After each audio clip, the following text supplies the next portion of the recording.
How are you? So good to see you. It's so good to see you too. Can you hear me? Yes. Okay, good. Can you hear me? I can hear you perfectly. Hi, Ramona. Hi, Jess. How are you? Oh, it's so nice to see you. Ramona Santos, you are a parent. You are one of the co-founders and you are the first executive director. Yay! Yes. Yay. PLEE, Parents Leading for Educational Equity. Excellent. Yes. You're also a social worker? Yes, my background is on social work. So because of my daughter's diagnosis, that changed completely my life, if you will. So because of my experience with the system in Providence, getting my daughter services and also like seeing my struggles, I went into social work. So I went to Rhode Island College, got my bachelor's on social work.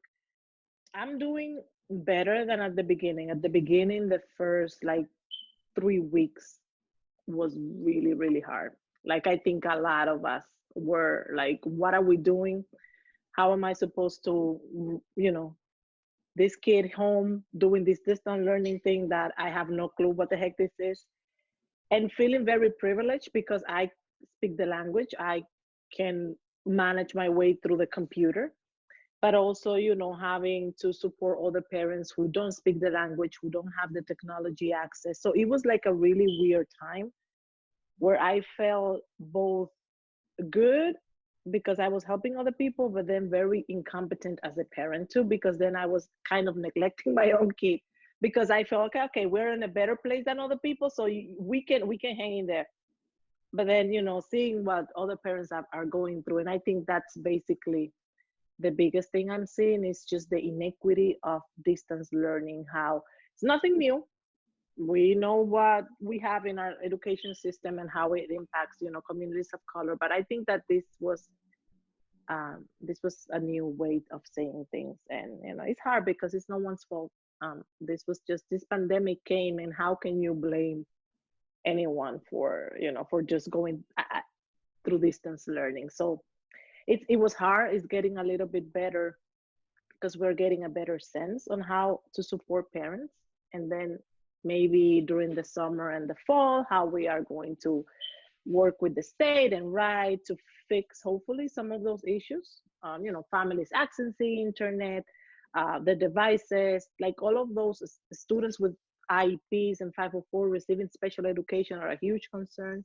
So this is like a big monster that we're trying to wrap our heads around, at the same time pushing the state to do the right thing, but knowing that the limitations for them are huge.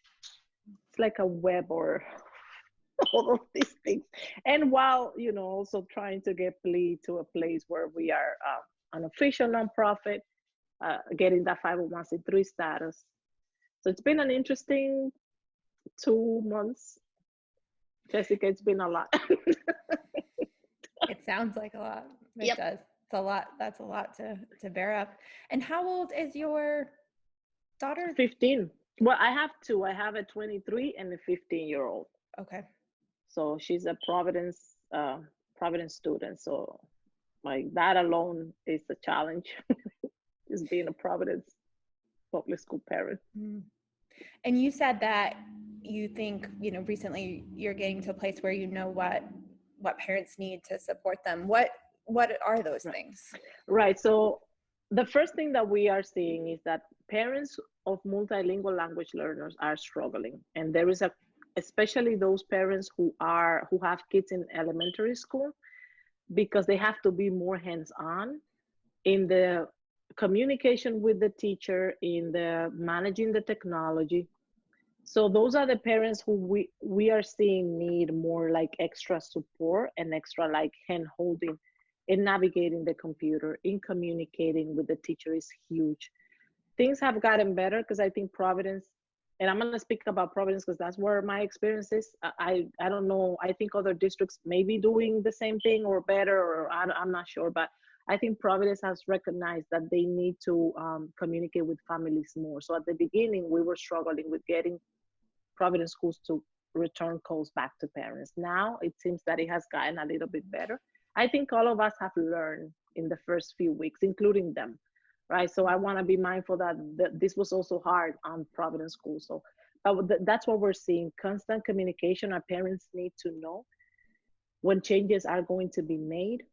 I think communication is a big factor, and this technology piece, we need to on the fall do a better job of, if the parent doesn't know how to navigate a computer, what other ways are we going to support that parent in supporting that student at home? Especially with my daughter, she gets in her computer, she sits near me, so I know she's there, she's talking to the teacher, so I don't have to like be on top of her with the computer. I speak English, so whatever I'm on top of that. That's a different scenario when you have a elementary school student and I don't speak the language and I don't know my way through a computer. There is no way I can support. And if my child has disabilities, then that's another completely different monster. If my child was receiving those services. My daughter has a 504 plan, some accommodations for her to access her education, and that's a challenge. That's a challenge, big one. So those supports, Jessica, we need the schools to understand that this is hard on our parents, and some of our parents just they have those barriers that impact the way that they can support their kids at home. So how have you, I mean, I'm just listening to you and, there's just the tremendous weight of carrying that. How have you gotten through it? I don't think I have. Like I am not. So I am feeling better because I'm seeing better response to the issue. So at the beginning, I was really angry and frustrated because we were having a hard time getting Providence to respond. But I think looking back now, this was just nobody kind of knew what they were doing. And you also have to be in a place of empathy towards those folks and understanding that they are also going through this as much as I am, as much as the parents that I'm supporting am. So at the beginning it was hard, but then now we're like, okay, parents, we also need to understand that these folks are just, this is hard, this is no one's so I think that has helped me a little bit to cope with trying to support parents not dismissing what they're saying, also being empathizing with Providence public school folks and RIDE. But there is this middle thing where we cannot stop saying that this system is not serving everyone. So that's where I'm at. Like, okay, I know this is hard. Providence parents, I know this is hard. So how can we come together? In the end of the day, we have to keep saying this is not working for a lot of our students. Maybe not most of them, obviously not maybe most of them, but for those students who were behind, who already have this huge gap in their education, those are the students who we are continuing to fail. Whether that's rights or the state's fault, it's not, because this pandemic just really messed up everything.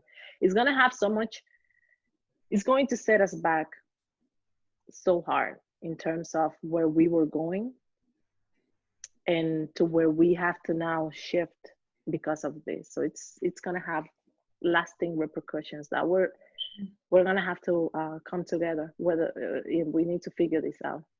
It's going to be hard, a lot of work before us.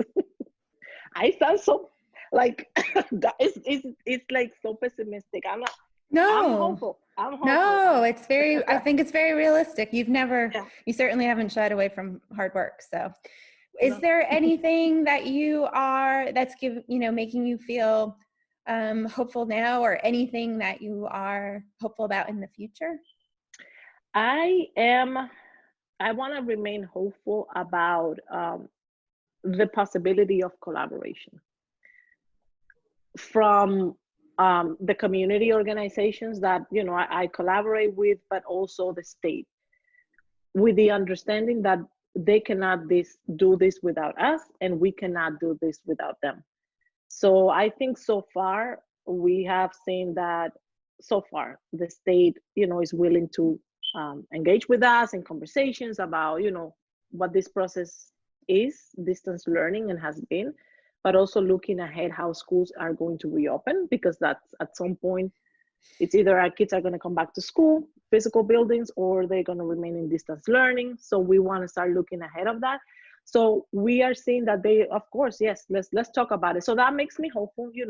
They know we are coming from a place of collaboration, but also we want to see certain things in place. So I remain hopeful that people are more than happy to get their hands dirty and do the work to figure this out, because this is going to take a lot of heads and thoughts and hard conversations and compromising.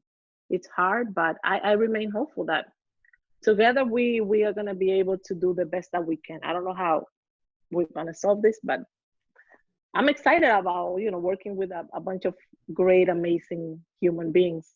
That makes it easier and better. Well, I have a lot of confidence in you. Is there Oh God. anything? No. Thank you. Is there anything the community can do to support you? Is there anything you need from us? I will ask people to keep not being afraid to speak up. Like, I think a lot of times I find myself being the one person who's like, I like talking about these issues, like really saying, hey, I know, distance learning is not working for everyone, because there is this narrative about, hey, distance learning is great, we have figured out. No, you have not. We are not serving multilingual language learners and special education students. So until those needs are met, we have not figured that out. So I hope that folks, with that empathy that I have come to have really for our educators, our administrators, but that folks continue to say, hey, we appreciate what you're doing, we value you, we know that this is hard, but here are those students who are still not, their needs are not being met. So I hope that that's a huge support, because the more that we speak up and we continue to highlight those issues, hopefully we're going to get through the people who make those decisions to understand that this is not working for everyone. Yeah.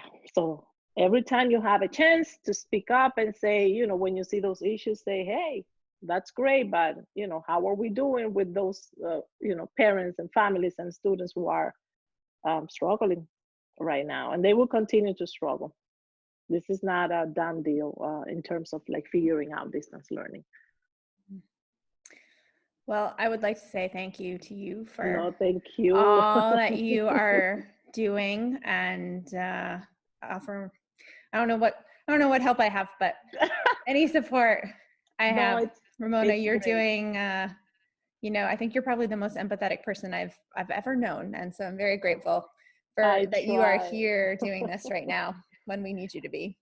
No, thank you so much. I'll say this is really hard, right? And it's difficult for all of us, but I think that we are where we are. Like, there is little that we can do to change this pandemic. The nature of this is beyond a lot of us, the control that we have.